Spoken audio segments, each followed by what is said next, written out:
Hello, I am using Screencastify for my presentation today. If you have not found Screencastify, you should also check out that TED Tech tool. But really, what I wanted to present was actually TeacherMade today, which is an awesome way to convert PDFs into interactive digital documents. So, Great. So this is a list of things that you can essentially do on TeacherMade. Mostly, we're going to focus on how to turn PDFs into more interactive documents today.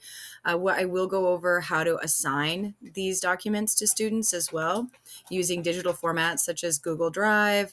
You can use Canvas. You can also just use a link to TeacherMade so that students can access it from their through the email.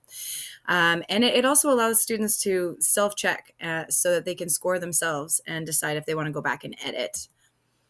So the first thing we're going to do is learn how to add a background. And then we're going to practice using all the tools available in order to edit that background to make it more interactive. And then lastly, how to actually share that activity with students. So going into the background, what you can do is choose an activity. Some PDF documents work better than others in that once we get into how we can edit those documents, some are just it's going to make more sense. And I'll kind of take you through a couple different documents that I've chosen, a few PDFs that I think work really well. And then once we've chosen that background, we're going to use the insert button in order to add all this different interactive content to it. So let's go ahead and get that started. So I'm going to exit my full screen, and I already have TeacherMade is up. I am logged. Oh, I'm going to log in. Great. So you will need to make an account. You can use a Google email address, which is pretty easy. And it brought me right to this My Activities. There is a trial version that lasts for about 28 days that will expire. I'm working mostly with what should be available on a normal free version. So the first activity I'm going to start with, let's do the ELA activity. And this is the screen that you would go to actually assign it. What I wanted to click on was this here where it says edit content. So now I'm going to go and edit it. So this is a document that I've already selected a PDF and started editing it. If I wanted to choose a new activity and add a PDF document, I could upload a file. So that's what I did here is I found an ELA activity online. It was in the PDF format. And I was able to essentially upload it here, right? So I could take any PDF. Let's just go ahead and use the same one. So even if it's the same document, I can edit it in multiple ways potentially. So that also makes things, again, easier to differentiate. So there is an option here to use a new feature that we're not going to use because that would require the Pro membership. But I just selected the same activity and will essentially approach it how I did previously for now. So if I click directly here, yep, it brought up all the options: checkbox, drop down, drop zone, hotspot, matching, multiple choice, open answer, short answer, true, false. There's math questions or math types here. If you wanted them to have more author questions, content tools, some of these I'm more familiar with. I'm going to take you through the ones that I have found to be most useful for me. So if I wanted to click on insert, it would bring me to the same options, right? However, I can also just click on the document. I want to add, I'm going to call it an open answer because this is a place where I'm going to have somebody write their name. There's not going to be a correct answer, so it's an open answer. So it's essentially a text box that is not going to be graded. I'll show you how you can add a text box. However, that's also not graded, but open answer is probably the best way to fill out like name and date. So if I wanted to add another open answer, I could just click here and I could grab open answer, and then I can make that whatever size that I would like. So if I want to check and see what does this look like to my students at this point, I can go up here to this icon. It's like a little TV with an eye in it. It says preview. And that brings me to the page that my students are going to see when I share this document with them in TeacherMate or whatever format I'm going to share it in. And you can see that they can click on it and they can type their name and the date. If I wanted to adjust the boxes because I wanted to be able to see those lines, I could come back here and say, okay, I want to see that line, make it look a little nicer, right? So now I have the directions to make an assertion based on the reading. So for some of my students that needed text read to them, read out loud, I could add a feature here to add my voice. And so what I could do is, again, I'm just going to right click to open my insert box. And I'm going to add an audio here.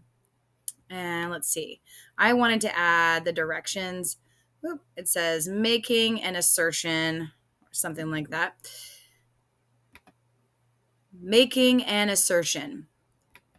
Okay, so now I've got some audio that if I wanted to add to my activity, I can add that audio. Great, and there's my audio box. So now I have this option for students if they wanted to be able to hear the directions as well. And then if I wanted to insert another open answer, I can do that here. Now, for a lot of my students, they'll appreciate having some additional support, like maybe a sentence starter. So I can go up here to edit. And this is showing me what it is I'm editing. I'm editing my open answer. And I'm going to say, I believe that, and that's my sentence starter. And I'm just going to save those changes. So let's check and see what that looks like to the students. So we're going to go back to preview. And I can see what I've changed, what I've added. I can also see that it's a little bit lighter gray here. That sentence starter is visually available. However, they will have to write the text in themselves. So they're not going to be able to just continue on from my sentence starter. They will actually have to retype it. Okay, let's go ahead and go to a new document. First, we could title this one if we wanted to. So we could call it ELA writing activity, whatever you wanted to call it, right? And then I'm going to save it. Okay, so now I'm going to go to a new document. So I'm going to click up here to the menu or the show hide menu, and it's going to bring me back to options where I can select new activity or my activities. So again, if I wanted to start a new PDF, I could do new activity. In this case, I'm going to click on my activity so that I can show you another activity that I've been working on. I'm going to have to move my picture, so you'll see me black out for just a second. So I'm going to click on this edit content button here. It highlights it quite nicely. When you sign up for your TeacherMate account, it will give you a nice walkthrough of quite a few options as well. So you can use that resource as you need. There are also some YouTube videos online that I will be posting in my actual discussion as well. So for this activity, I chose to use the drop-down bars. So I would click, wherever I wanted to insert something, I could click, and this immediately brought up my insert options. For these options, I chose the drop-down. So I clicked on the drop down. I'm just going to go ahead and do that so you can see. And then I could add whatever choices. So in this case, maybe I would add cerebellum, I'd add frontal lobe, and whatever was listed here, right? I'm going to go ahead and actually click on this one because I want to edit it. So I can't just click on it and expect it to open up. I'm going to have to click on it and then edit it. And I see that I spelled prefrontal cortex incorrectly. So there we go. Now I will fix that and I can save the changes. So we'll change it one more time. When I click on these, I have the ability to continue editing. The only feature that I would find really helpful that they don't have available is I can't cut and paste or copy a drop-down box. I have to make it each time. So it's a bit of work to edit all of those. Just a heads up. But again, this is a very useful tool for making it effective or accessible, really. efficiently so to students. So now I went to the student view. I wanted to preview it and see what they were seeing. So there's one drop down box. So I could decide, I think one of those benefits, I suppose, is I could decide how many options do I really want to give them. If I wanted to give them all of the options, there is all of the options. If I wanted to just give them 3 options in the drop down box, I could choose to do that as well. One of the other features that I added for this was the same that we'd used previously, which is essentially my voice reading the directions. So they've got a little bit more support should they be a learning reader. And then I could add additional what do we call it? Let's use the right term here. Audio. Yeah. So there is part of the content tools. So we could add the audio directions, or in this case, I added an audio file so that the students could hear how to pronounce it correctly, right? Cerebellum. Another option that we have is I've added a video, and that is also one that comes from the content tools. So if you went to video, you could be able to insert any video. So, I mean, YouTube, of course, very user friendly here. You could insert a YouTube video into this if you had its URL link. You could also have a video of yourself giving directions if you wanted to, or giving information, or giving a lesson.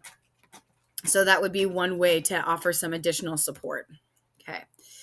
Down here, when we've got kind of this option for matching, there's a couple ways you could do it. One would be the drop down, but the other would be that text type insert. In this case, I'm not going to select the open answer because I'm going to grade it, because it's going to have a very specific, or it's going to have a specific short answer. So I'm going to say vision is processed. Oh my goodness, that's probably the occipital lobe, but I'm not necessarily here to teach you guys about the brain. Just going to show you how to use these options. So let's say that was the correct answer. I put the correct answer in here. I designate the number of points. I do appreciate that there is an option for do not score. So if you wanted to use the short answer option for names, or for like sentences for an answer that you know your students are not going to give you the same sentence, you would want to make sure that it's not scored. Then you could score the sentence yourself separately and give more individual free reign. But because I'm expecting this to be exactly what students write, I'm going to go ahead and score it. I'm going to save the changes. I kept it consistent between lowercase and uppercase as well, so that students will hopefully feel supported in the choices that they make. They're not going to choose a capital C versus a lowercase c. And I've added that as an answer. Now, if I wanted to add another short answer, I could come down here. I could either click insert, or I could just essentially click. But once I click, it either closes or opens. If I'm in another short answer box, then I have the option to edit. I would click to get out of that. And then now I want to add another short answer box. And I'm just going to put in, let's say, D. And I've got the number of points that I would like assigned to it. And I'm ready to go. I can save the changes. And now I can edit the box so that it's the size that I want it to be. Looking super nice. At this point, let's go ahead and do one more preview so that we can see how it looks to our students. And it looks pretty good. I think we're ready to assign it.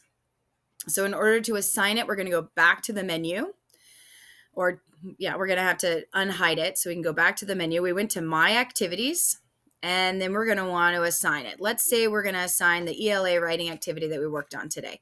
So I'm going to click on My Actions, which are those 3 dots. And here we have the option to share or assign the activity, make a copy, move activity. This would be if I had multiple folders that I wanted to move it between, or I can even delete the activity. So let's assign the activity. And then I can decide, how do I want this assignment delivered? If I click on this TeacherMade, it's going to give me basically a link that I can send to my students so that they can access the TeacherMade document that I've just created. Or I can do Google Classroom, Canvas, Schoology. Okay, so Google Classroom is generally how I like to share my documents, but I'm not going to do that today because my students would actually receive it. So let's go ahead and go back to our slides. So here I am going to transition back to my slides, and we'll go back to the slideshow. And so we edited our background. We talked about how to share the assignment and the different formats that we can share it in. And here is, for a second time, a link to TeacherMade. I also included that link in the actual discussion board as well. Thank you so much for watching me, and have fun with TeacherMade. Thank you.